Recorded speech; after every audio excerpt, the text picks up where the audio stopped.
Hi everyone, welcome back to my channel. जैसे कि आप देख सकते हो, आज हम बात करने वाले हैं आरडीए की। आरडीए यानी रिकमेंडेड डाइटरी अलाउंसेस। आरडीए से रिलेटेड आपके जितने भी कॉम्पिटिटिव एग्जाम्स होते हैं, जो आपके food and nutrition, nutrition dietetics, dietitian, PhD entrance और जितने भी आपके फूड से रिलेटेड एग्जाम होते हैं, उसमें आरडीए के क्वेश्चंस पूछे जाते हैं। जैसे कि आपका भी यूजीसी नेट होम साइंस का एग्जाम होने वाला है, तो उसमें भी आरडीए से रिलेटेड आपके क्वेश्चंस बनते हैं। अभी जो आपके लास्ट 3 to 4 एग्जाम्स हुए हैं यूजीसी नेट के, उसमें आरडीए से क्वेश्चंस नहीं बने हैं। लेकिन ऐसा हो सकता है कि इस बार आपके आरडीए से क्वेश्चंस पूछे जाएं, क्योंकि आरडीए अब 2024 में अपडेट हुई है। तो हो सकता है कि इस बार आपके आरडीए से क्वेश्चंस बनेंगे। तो ये तो रही क्वेश्चंस की बात। अब इसको अटेम्प्ट कैसे हम करेंगे? इतने सारे आरडीएस की जो वैल्यूज होती है, उनको हम याद कैसे करेंगे? तो इसको याद करना भी तो उतना ही जरूरी है। अब इसमें इतनी सारी वैल्यूज होती है, उसको हम एक बार में तो याद नहीं कर सकते। तो जो हम आरडी की जो रिवीजन है, आरडी का जो हम इसको लर्न करेंगे, वो हम पार्ट्स में करेंगे, क्योंकि एक बार में ही अगर हम इसको याद करने बैठ जाएंगे तो बहुत ज्यादा कंफ्यूजन क्रिएट हो जाएगा। तो आरडी को हम याद जो करेंगे वो पार्ट्स में करेंगे। और इसके लिए कुछ ट्रिक्स का होना बहुत जरूरी है, क्योंकि ऐसे हम इसको फ्लैट तो बिल्कुल भी नहीं याद कर सकते। तो इसको हम कुछ ट्रिक से याद करेंगे, वही मैं आपके लिए आज बनाकर लाई हूँ। मैंने कोशिश की है कि मैं आपको आरडीए थोड़ा ट्रिक से याद करा सकूं। तो वीडियो को शुरू करते हैं, लेकिन इससे पहले अगर अभी तक आपने मेरा चैनल सब्सक्राइब नहीं किया है, तो please subscribe my channel and press the bell icon. तो चलिए वीडियो को स्टार्ट करते हैं। तो जैसे कि आप देख सकते हो, यहाँ पर सब कुछ हैंड रिटन है, क्योंकि मैंने सोचा इतनी बड़ी पीडीएफ है आपकी आरडीए की, उसको कहाँ तक आप याद करोगे। तो जितना आपको याद करना जरूरी है, उतना मैंने आपको हिंदी और इंग्लिश दोनों में यहाँ पर लिख दिया है। तो सबसे पहले हम बात करते हैं आरडीए की क्या होता है। RDA is the average daily dietary intake level. ये क्या होती है? हमारी average daily dietary intake level, की हमें एक दिन में कितना डाइटरी इंटेक करना होता है, उसका एवरेज ये हमें बताता है। जो सफिशिएंट होता है to meet the nutrients requirement, जो हमारी न्यूट्रिएंट्स की रिक्वायरमेंट होती है, जो हमारी पौष्टिक तत्वों की रिक्वायरमेंट होती है, उसको फुलफिल करने के लिए सफिशिएंट होता है। ये कवर करता है अप्रोक्स हमारी 97 to 98% न्यूट्रिएंट रिक्वायरमेंट को for a healthy individual in a particular life stage and gender group. आप देखते हो आरडी की जो टेबल होती है, उसमें लाइफ स्टेजेस दी हुई होती है और आपका जेंडर ग्रुप भी उसमें दिया हुआ होता है। तो उसके अकॉर्डिंग ही आपकी आरडी यहाँ पर बताई जाती है कि आपको किस एज ग्रुप में और किस जेंडर ग्रुप में कितनी आपकी आरडीए आपको लेनी है। तो ये आपका आरडीए होता है, हिंदी में देखते हैं, एक ऐसा स्तर होता है जो ये बताता है कि एक स्वस्थ व्यक्ति को प्रतिदिन कितने पोषक तत्वों की आवश्यकता होती है, कि उसे एक दिन में कितने पोषक तत्वों को लेना है। और इसे इस तरह से निर्धारित किया जाता है कि यह लगभग 97 से 98% जो हमारी पोषक तत्वों की आवश्यकताएं होती है, उनको पूरा करें। आरडीए को बनाता कौन है? तो ICMR, Indian council of medical research, जो आपका 1949 में स्टैब्लिश हुआ था, लेकिन ये वैसे तो 1911 में हुआ था, और इसका नाम चेंज करके फिर आपका आईसीएमआर कर दिया था 1949 में। निम है आपका नेशनल इंस्टीट्यूट ऑफ न्यूट्रिशन, जो आपका हैदराबाद में है, और department of health research, ministry of health and family welfare और गवर्नमेंट ऑफ इंडिया। ठीक है, ये सारे डिसाइड करते हैं आपके आरडीए को। उसके बाद देखते हैं ईएआर क्या होता है। ईएआर होता है आपका एस्टिमेटेड एवरेज रिक्वायरमेंट। ये तो होती है आपकी रिकमेंडेड, ठीक है, ये होती है आपकी एस्टिमेट कि इतना तो आपको लेना ही लेना है, जिससे कि आपको कुपोषण ना हो, माल न्यूट्रिशन के शिकार आप ना बने। उसके लिए एक एस्टिमेट एवरेज रिक्वायरमेंट्स यहाँ पर बताई जाती है। तो ये कवर करती है आपका 50%। ठीक है, इसमें जो न्यूट्रिएंट्स रिक्वायरमेंट होती है वो 50% ये कवर करता है। is the intake of estimated level to meet the needs of 50% of healthy individual in a specific life stage and gender group। ठीक है, समझ आ गया? तो ये आपका 97 to 98% करता है और ये आपका 50% कवर करता है।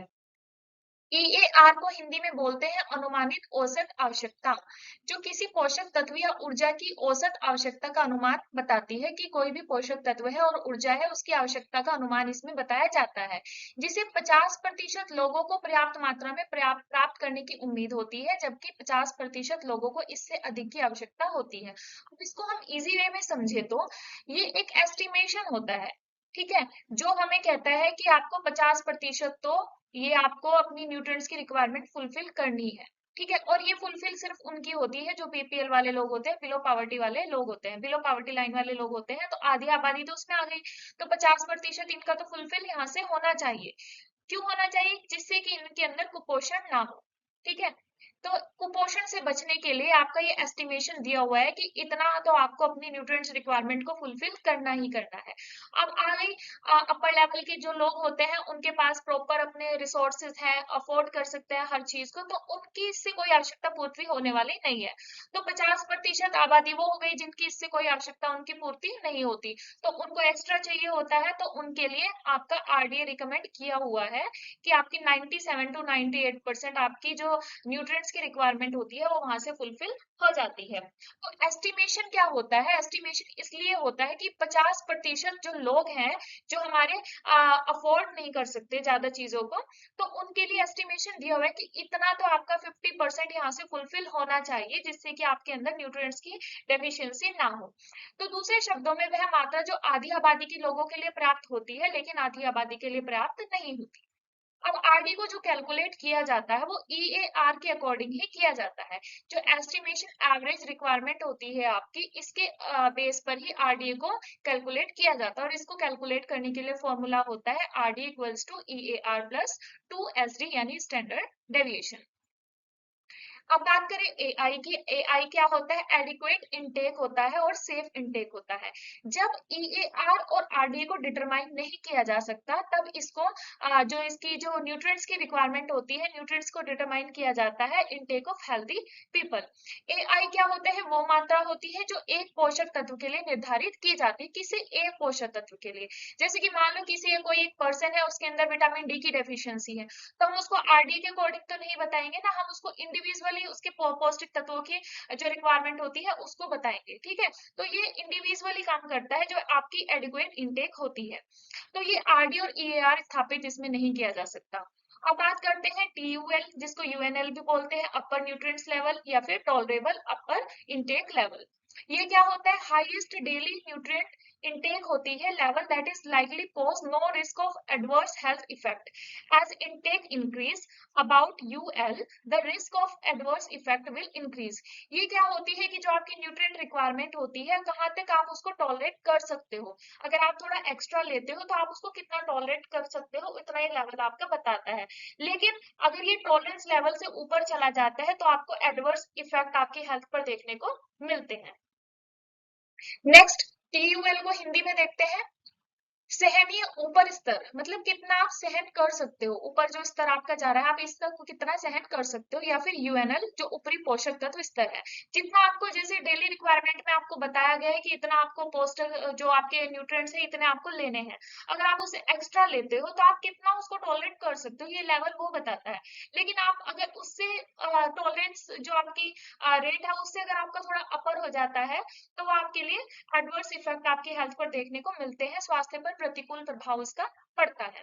ठीक है, अब बात करेंगे हमारी आरडी यहाँ से स्टार्ट होती है रेफरेंस बॉडी वेट से। ये तो था हमारी जो डेफिनेशंस थी, इनमें और भी डेफिनेशंस है जो मैंने नहीं डाली, उनकी आप फुल फॉर्म से एक बार देख लेना बस। और यहाँ पर हम सबसे पहले बात करेंगे रेफरेंस बॉडी वेट की। तो जो अडल्ट मैन होते हैं उनका होता है 65 किलो, और जो अडल्ट वुमेन होती है उसका होता है 55 केजी। ठीक है, 65 किलो और 55 किलो। तो यहाँ पर क्या है, आपको माइनस कर देना, -10 हो गया। ठीक है, जो अडल्ट मेल है, और ये जो एज ग्रुप होता है ये आपका होता है 19 से 39 ईयर। ठीक है, 19 से 39 ईयर के जो लोग होते हैं वो आपके अडल्ट मेल और अडल्ट फीमेल में आएंगे। तो इसमें क्या होता है कि आपका जो अडल्ट मेल होता है उनका होता है 65 केजी। ठीक है, 65 किलो। और जो अडल्ट वीमेन होती है उनका होता है 55 किलो। तो आपको इनमें से -10 कर देना है, -10 कर दिए तो आपका 65 और 55 हो गया। तो ये आपको याद हो गया होगा। अब देखते हैं इन्फेंट्स का क्या होता है। जो बच्चे होते हैं, शिशु जो होते हैं, जब वो 6 मंथ का होता है, जन्म से लेकर 6 मंथ का, तो उसका होता है 5.8 केजी, 5.8 केजी। जो 6 से 12 मंथ का होता है उसका होता है 8.5। अब क्या करना है, आपको इसका उल्टा कर देना है। ठीक है, 8 को इधर ले आए, 5 को इधर ले आए, हो गया उल्टा। तो 5.8 और 8.5। अब इसको आप वैसे भी याद कर सकते हो, जैसे बच्चे का जन्म होता है तो क्या होता है कि वो 2.5 केजी का उसका वेट होना चाहिए। ठीक है, 2.5 केजी होना चाहिए, जो एक हेल्दी वेट माना जाता है। तो आप देखते हो 0 to 6 मंथ में कितना होता है, वो डबल हो जाता है। तो 5.8 उसका केजी यहाँ पर दिया हुआ है। ठीक है, उसके बाद आपका इसका उल्टा करना है 8.5। बात करेंगे चिल्ड्रंस यानी बच्चों की, जो 1 से 3 साल तक के बच्चे होते हैं, 4 से 6 साल तक के बच्चे होते हैं और 7 से 9 साल तक के बच्चे होते हैं, उनका आरडीए में कितना वेट दिया हुआ है। तो जो 1 से 3 साल तक के बच्चे हैं 12.9, 4 से 6 साल 18.3 और 7 से 9 साल 25.3। बात आती है इसको याद कैसे करें, तो इसको याद करने के लिए हमने सबसे पहले देखना है कि हमारे जो 7 से 12 महीने तक के बच्चे थे उनका वेट कितना था, तो उनका कितना था 8.5, क्योंकि जो हमारा 0 से 6 मंथ के बच्चे हैं उनका कितना है 5.8, इसका हमने उल्टा किया था, ठीक है। 8.5 को आपको याद रखना है आगे के लिए। तो आगे के लिए आपको क्या करना है, जो 8 है इसमें आपको 4 प्लस करना है। 8 में आप 4 प्लस करोगे तो आपका आ गया 12, ठीक। अब इस 12 में हम 6 प्लस करेंगे तो आ गया 18। अब इस 18 में हम 7 प्लस करेंगे तो आ गया 25। ये 0.9, 0.3, 0.3 ये आपको याद रहता है तो ठीक है, वैसे इसको आप ऐसे ही पिक्चर को एक बार अच्छे से देख कर जाना, रजिस्टर का जो पेपर है आप इसको अच्छे से देख कर जाना, आपको ऐसे ही माइंड में क्लिक हो जाएगा एग्जाम के टाइम पर। तो जो ये 12.9 है इसमें हमने बस ये वाली वैल्यूज जो होती है हमारी इनमें हमने प्लस करना है। तो 8 में हमने 4 प्लस किया तो 12 हो गया, 12 में हमने 6 प्लस किया तो 18 हो गया, 18 में हमने 7 प्लस किया तो 25 हो गया। तो 4 6 7 ये आपको ऐसे याद रखना है, 4 6 7, 4 में 2 जोड़े 6, 6 में 1 जोड़ा 7। अब आगे हम देखते हैं बॉयज और गर्ल्स के लिए। तो यहाँ पर क्लासिफाइड कर दिया जाता है 10 to 12, 13 to 15 और 16 to 18 में, 3 कैटेगरीज में यहाँ पर इनको डिवाइड कर दिया जाता है। तो जो बॉयज और गर्ल्स होते हैं 10 से 12 साल तक के, उनका जो ग्रोथ पैटर्न होता है दोनों का अलग अलग होता है as compare to boys. Girls का जो प्यूबर्टी एंट्री होती है वो बॉयज से थोड़ा पहले हो जाती है, इसलिए गर्ल्स थोड़ा पहले मेच्योर हो जाती है एज कम्पेयर टू बॉयज। तो यहाँ पर जो गर्ल्स का वेट होता है वो भी बॉयज से थोड़ा ज्यादा होता है। तो इसको याद कैसे करना है, हमने जो हमारी लास्ट की वैल्यू थी 25, इस 25 में हम क्या करेंगे +9 ऐड करेंगे, ठीक है। +9 करेंगे तो हो गया 34। 25 में कितने जोड़े 9, कितना आ गया 34। अब इस 25 में हम क्या करेंगे आगे के लिए 11 जोड़ेंगे, ठीक है। तो कितना आ गया हमारा 36 हो गया। अगर ये आपको 11 याद नहीं रहता तो आपको याद रखना है इनका 34 है इनका 36 है, 2 किलो इनका ज्यादा है गर्ल्स का बॉयज से, ठीक। तो ये आपका हो गया 10 से 12 साल तक के बच्चों का डेटा। तो इसको आप यहाँ से भी याद कर सकते हो, 4 6 7 9 11। 4 में कितने जोड़े हैं +2, फिर +1, फिर +2, फिर +2, ऐसे हो जाएगा यार। 4 में 2 जोड़े 6, 6 और 1 7, 7 में 2 जोड़े 9, 9 में 2 जोड़े 11। इस तरह से भी आप इसको याद कर सकते हो, 4 6 7 9 11। अब आगे का देखते हैं। जो 13 साल तक के 13 से 15 साल तक के बॉयज हैं इनका होता है 50, और जो गर्ल्स होती है उनका होता है 49।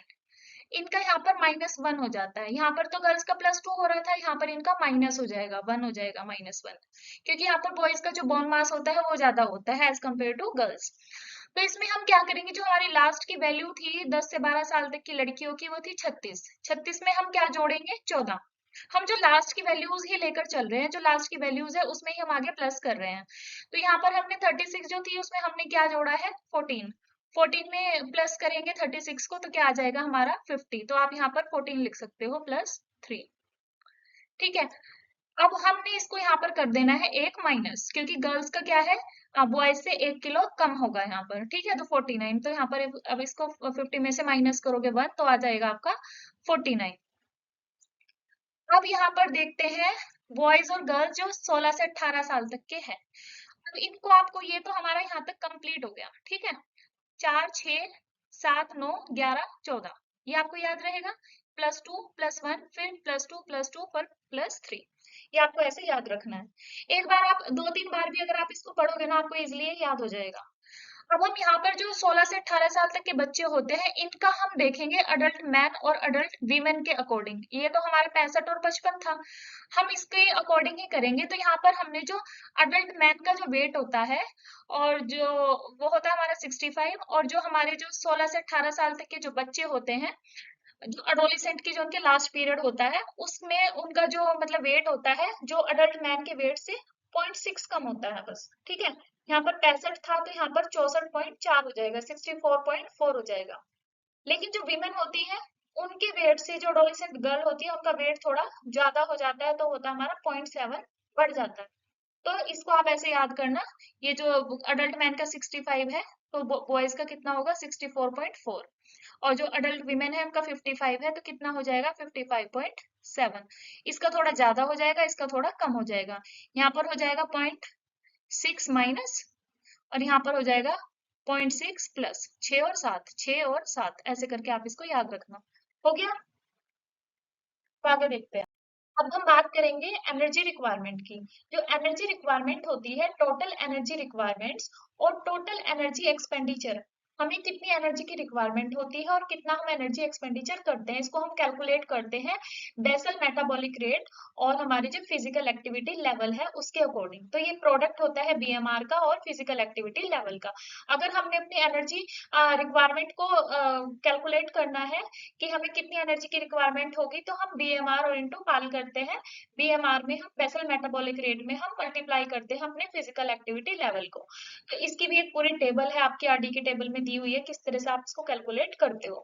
तो ये आपका फॉर्मूला होता है आपके एनर्जी रिक्वायरमेंट और एनर्जी एक्सपेंडिचर को कैलकुलेट करने के लिए, ये आपके एग्जाम में पूछा भी जाता है। अब देखते हैं हम अडल्ट मैन और अडल्ट वीमेन के लिए कितनी कैलोरीज की रिक्वायरमेंट होती है। तो इसको हम तीन कैटेगरी में डिवाइड करते हैं, सेडेंट्री, मॉडरेट और हैवी वर्कर। ये आपको सबको पता है। सेडेंट्री वर्कर जो होते हैं, जो हल्का काम करने वाले होते हैं, जो ज्यादातर बैठ के काम करते हैं, और जो मॉडरेट वर्कर होते हैं, जो ना तो उनका हैवी वर्क होता है ना उनका सेडेंट्री वर्क होता है, जो बीच का काम करने वाले होते हैं, और जो हैवी वर्क वाले होते हैं, जो मजदूरी का काम करते हैं वो लोग। ऐसे ही हम अडल्ट वीमेन को क्लासीफाई करते हैं सेडेंट्री, मॉडरेट और हैवी वर्कर, लेकिन इसमें ऐड हो जाती है प्रेगनेंसी और लैक्टेशन। तो आपको पता है अडल्ट मैन का जो वेट होता है 65 केजी है, सभी के लिए, सारी कैटेगरीज के लिए आपका 65 केजी हो जाएगा यहाँ पर।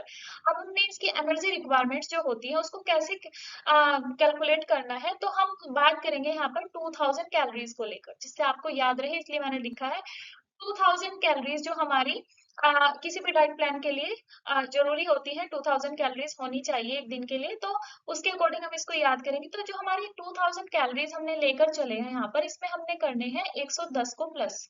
ठीक है, तो हमारी वैल्यू आ गई 2110। ये याद रखना है आपने कि 2000 में आपको 110 प्लस करना है, तो आपकी आ गई 2110। हमारी जो सेडेंटरी वर्कर होते हैं मेल, उनकी जो एनर्जी रिक्वायरमेंट होती है, कैलोरीज की रिक्वायरमेंट होती है, वो आपकी होती है 2110। अब हम लेंगे 21, 21 में हम प्लस करेंगे 6, आ गया 27। 10 एज इट इज उतर के आ जाएगा नीचे। ठीक है, 21 में हम प्लस करेंगे 6, आ गया आपका 27। अब हम 27 में प्लस करेंगे 7, आ गया आपका 34। ठीक है, और यहाँ पर आपका हो जाएगा 10 का मतलब 70 हो जाएगा यहाँ पे। ठीक है, आप इसको याद रखना। मुझे तो ऐसे याद है 21 10 27 10 34 70, रटा हुआ है 21 10 27 10 34 70, 21 10 27 10 34 70, ऐसे ही आप 2-4 बार इसको बोल लेना, वैसे भी याद हो जाएगा। तो आपको यहाँ पर +6 करने हैं और +7 करने हैं, और यहाँ पर 2000 कैलोरीज के अकॉर्डिंग अगर आपको याद न रहे तो आपको ये याद रखना है कि 2000 कैलोरीज में हमने 110 प्लस करना है। उसके बाद हम अडल्ट वीमेन की बात करते हैं। सेडेंटरी, मॉडरेट और हैवी वर्कर, सबका वेट होता है 55 केजी। ठीक है, अब इस 55 केजी में हमने क्या करना है, जो सेडेंटरी वर्कर जो फीमेल होती है उसकी कैलोरीज की रिक्वायरमेंट होती है 1660। अब ये 1660 कैसे आई, इसमें हम ये जो हमारी 2110 थी मेल की, उससे कम होती है 450। ठीक है, माइनस कर देंगे हम 450, तो कितनी आ गई 1660। आपको अगर ये 2110 याद रहता है तो इसमें आपको माइनस करना है 450। 450 को माइनस करेंगे तो आ गया 1660। फटाफट वहां पर माइनस भी कर सकते हो आप। ठीक है, 1660 आ गया। अब इस 1660 में आपने क्या करना है, प्लस करना है 5। 16 में प्लस करना है 5, आ गया 21। 21 में प्लस करना है 6, आ गया 27। ठीक है, अब इसको आप देखते हो, यहाँ पर 6 है तो यहाँ पर 5 है, यहाँ पर 7 है तो यहाँ पर 6 है, तो एक थोड़ा सा वजन भी मतलब फीमेल्स का जैसे कम होता है, तो एनर्जी रिक्वायरमेंट भी थोड़ी कम होगी बॉयज से, सॉरी मेल से। तो यहाँ पर आपका क्या आ जाएगा 5 और 6, और यहाँ पर आ जाएगा 6 और 7। तो ऐसे आप इसको याद कर सकते हो। तो यहाँ पर आपको 21 10 27 10 34 70 ऐसे 2-4 बार बोल लेना, आपको याद हो जाएगा। 16 60 21 30 27 20। उसके बाद प्रेगनेंसी में देखते हैं। प्रेगनेंसी में हम ऐड करते हैं 350। जो हमारी जो सेडेंट्री, जैसे क्वेश्चन बनता है कि एक सेडेंट्री वर्कर है फीमेल, ठीक है, और वो प्रेग्नेंट भी है, तो उसकी कैलोरीज की रिक्वायरमेंट क्या होगी। तो उसकी कैलोरीज की जो रिक्वायरमेंट है, हमें पहले तो ये याद होना चाहिए कि 1660 उसकी सेडेंट्री वर्कर की कैलोरीज की रिक्वायरमेंट होती है। उसमें हम प्लस करेंगे क्या, 350। जब हम 350 प्लस कर देंगे तो कितना आ जाएगा, आपका आ जाएगा ये 2010। ठीक है। ऐसे ही अगर मॉडरेट का पूछते हैं तो 2130 है, 2130 में आप क्या करोगे, 350 प्लस कर दोगे। ऐसे ही हैवी वर्कर है 2730 है, इसमें क्या करोगे आप, 350 प्लस कर दोगे तो आपकी वैल्यू निकल कर आ जाएगी। उसके बाद लैक्टेशन को हम दो पार्ट में डिवाइड करते हैं, 0 to 6 मंथ और 6 to 12 मंथ्स, यानी 7 to 12 मंथ्स। तो इसमें प्लस 600 होता है और इसमें 520 होता है, यहाँ पर -80 हो जाता है। ठीक है, तो यहाँ पर रिक्वायरमेंट ज्यादा होती है, यहाँ पर उससे कम हो जाती है। तो इसको तो आप वैसे भी याद रख सकते हो, 350 तो फीमेल जो प्रेग्नेंट होती है उसको एनर्जी रिक्वायरमेंट उसकी प्लस हो जाती है।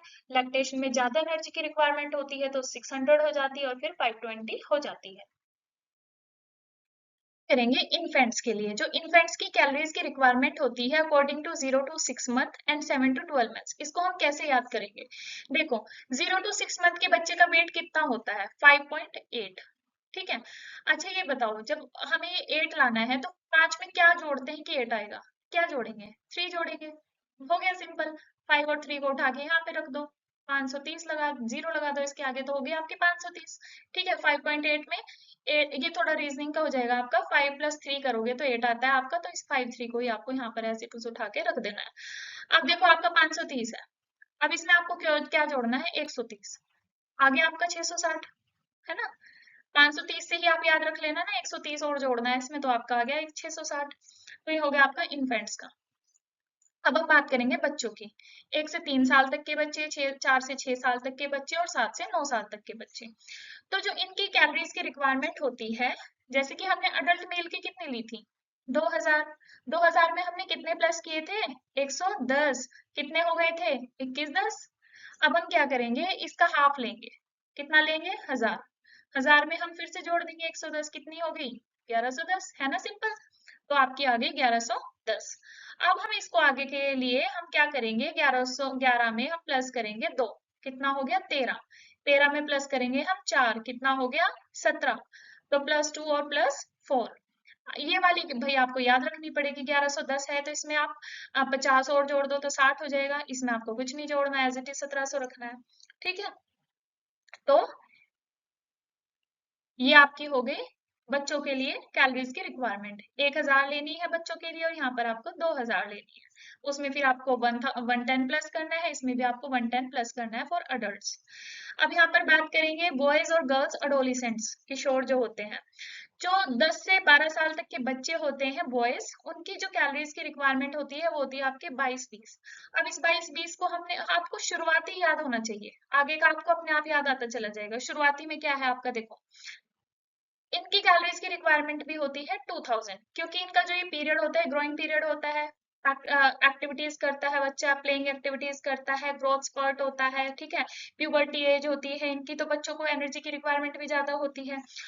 तो जैसे कि यहाँ पर 110 प्लस किया था ना, तो इसमें हम 110 और ऐड कर देंगे, कितना हो गया, 220। तो यहाँ पर हम 220 ऐड कर देंगे, कितना हो गया, 22-20। रहेगा याद, 100% रहेगा। देखो इसमें हमने 2000 कैलोरीज में 220 और जोड़ दिया तो आपका आ गया 22-20। अब जो 13 से 15 साल तक के बॉयज हैं, इनमें हम क्या करेंगे, जो 22-20 है इसमें हम कितना जोड़ेंगे, 22 में हम जोड़ेंगे +6, आ गया 28। ठीक है, इसमें हम जोड़ेंगे +5, आ गया 33। ठीक है, यहाँ पर +5 जोड़ेंगे, यहाँ पर +6 जोड़ेंगे, 6 और 5, यहाँ पर आ गया 33। इनकी आगे की कैलकुलेशन आपको याद रखनी पड़ेगी, ये 20 है, 60 है, फिर 20 है। ठीक है, 22-20, 28-60, 33-20, अगर ये याद रहेगा तो ये भी याद हो जाएगा, 22-20, 28-60, 33-20। अब करें गर्ल्स की बात, तो गर्ल्स का जो कैलोरीज रिक्वायरमेंट होती है बॉयज से कम होती है। तो जो यहाँ पर जो बॉयज हैं, बॉयज की जो 22-20 होती है तो गर्ल्स की यहाँ पर -2 हो जाएगी, 20 आ जाएगी यहाँ पर। इनकी 22 थी तो यहाँ पर इनकी 20 हो जाएगी, 20-60। इनकी यहाँ पर 28 थी तो यहाँ पर -4 हो जाएगी, ठीक है, 2400। इनकी यहाँ पर 33 थी तो यहाँ पर इनकी हो जाएगी 25 -8। ठीक है, और यहाँ पर तो देखो आप ऐसे याद कर सकते हो ना, 2 × 2 4, 2 2 4, 4 2 8, ठीक है, 2 4 8, दो चार आठ करके भी याद रख सकते हो। और अगर गर्ल्स से बॉयज की तरफ बढ़ते हुए देखा जाए तो +2 +4 +8। और अगर इस सबको भी ना याद करें तो आप कैसे इसको याद कर सकते हो? अगर आपको ये याद हो जाता है तो बॉयज की जो होती है 22 20, गर्ल्स की -160 हो जाएगी, -460 हो जाएगी, -820 हो जाएगी। 160 460 820, 160 460 820, ऐसे आपको थोड़ा रट्टाफिकेशन तो करना पड़ेगा। 160 460 और 820। तो ये तो आपकी एनर्जी की रिक्वायरमेंट्स थी, आपकी जो कैलोरीज की रिक्वायरमेंट थी, और आपका जो वेट होता है वो मैंने आपको करा दिया है जैसा भी मेरे से बना हुआ है। जितना भी मैंने कोशिश की है आपको याद कराने की, होपफुली आपको याद हुआ होगा।